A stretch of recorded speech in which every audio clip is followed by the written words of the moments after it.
Hi everyone, video number 2. Not very good at making these yet.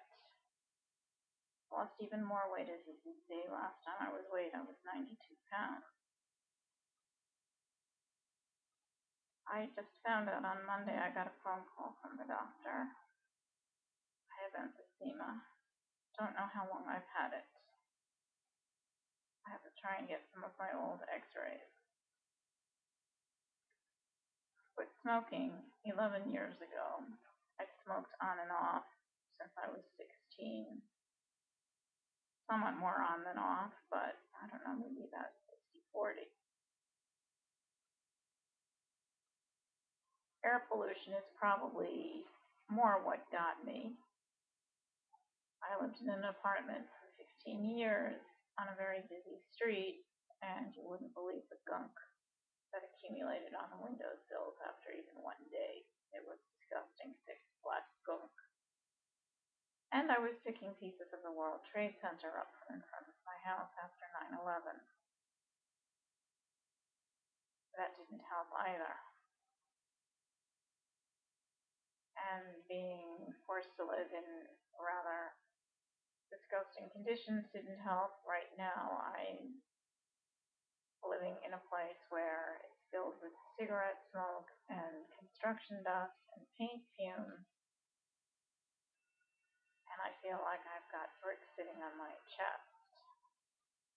I can't sleep because I can't breathe at night. It's taking its toll.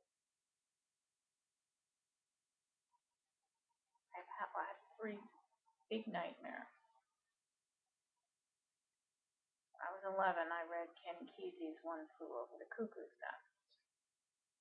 Being locked up in a bin was nightmare number 1.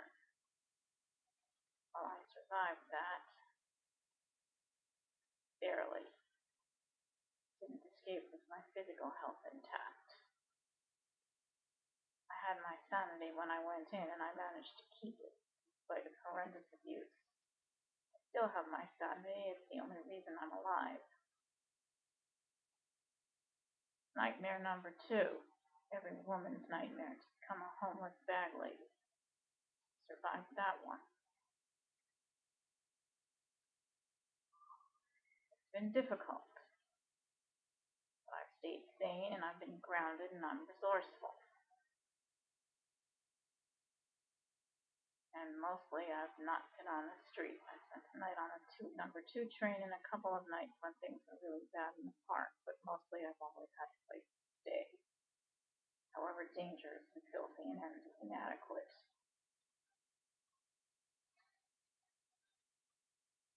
Now, nightmare number 3. Die of pulmonary insufficiency. 3 strikes and you're out. That's my living nightmare. I struggle for every breath. It's exhausting. And if I can't get stable housing, I don't know how long I can last in this hotel room because I can't breathe. It's so bad I can't sleep. I have to pray that when I see the pulmonologist, I can get my disability changed so I can get accommodations I need so I can have a safe, clean place where I can breathe for a few years. Don't know what my prognosis is, but I can't imagine that living in these conditions that it will be very good. I'm trying not to imagine the worst because I really don't know yet, but everything I read about emphysema, I'm sorry I clicked on the link because it's not good news. My worst nightmare.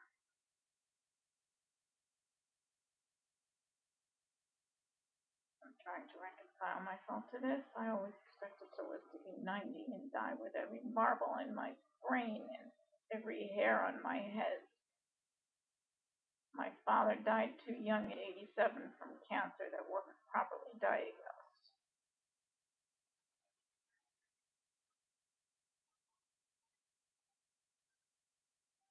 I always thought that I would go the same way.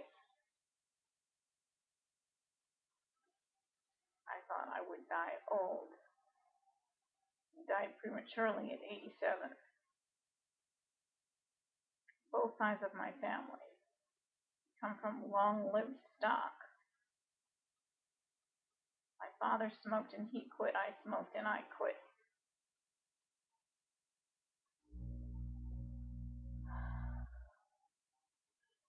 I'm just having a lot of trouble coming to terms with it. It's very difficult to be faced with one's own mortality. I don't know if I have a year or 5 years or 10, how quickly the decline will come. But it's my worst fear, my worst nightmare, not being able to breathe. And it feels really bad. And it feels like anxiety.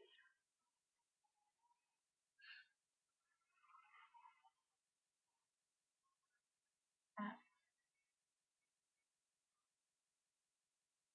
all I can do is pray. Pray that he'll be merciful and that I don't have to suffer much more. Because the last 2 years of my life have been extremely difficult. And the only thing that's gotten me through was thinking that there was a light at the end of the tunnel. And I could escape from the cesspool into which I'd been dumped. And live out the rest of my life. I don't have that opportunity anymore.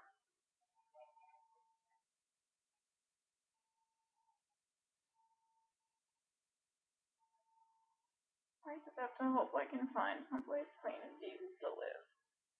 And make the best of whatever time I have left. Whether it's a year or 5 or 10. Can't end my life in an institution. I already know I can't live in institutions. I barely survived 10 days and 9 nights in the hospital. I have to be able to eat. I have to be able to take care of myself.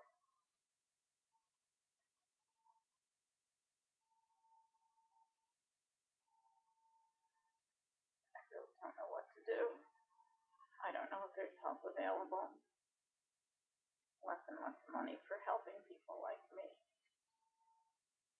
If I'd been able to get the help when I needed it, after my ex almost killed me, it never would have happened. I needed counseling for domestic violence, and there was none to be had. Oh, I walked into an emergency room to try to get help. I was misdiagnosed and mistreated and abused. My entitlements were filled.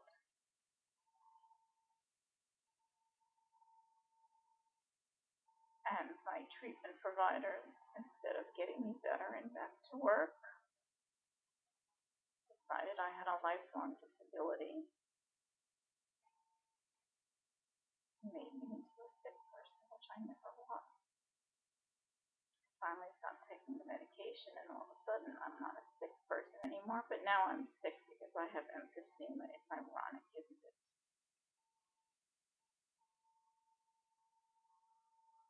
Who knows all of the abuse I was forced to endure. Being in hospital was so filthy and disgusting, and being forced to eat food that was killing me. I was living on nebulizer treatment. All of that causes permanent pulmonary damage.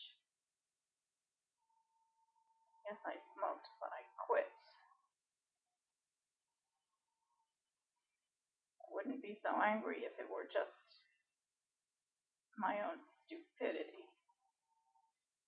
But when it's other people's, it's a lot harder to take.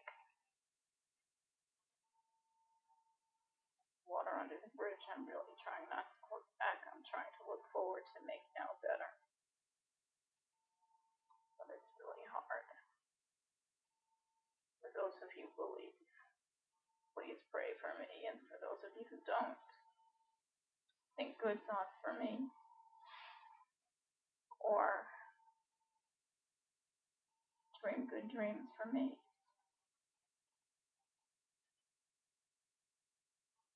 Thank you for watching.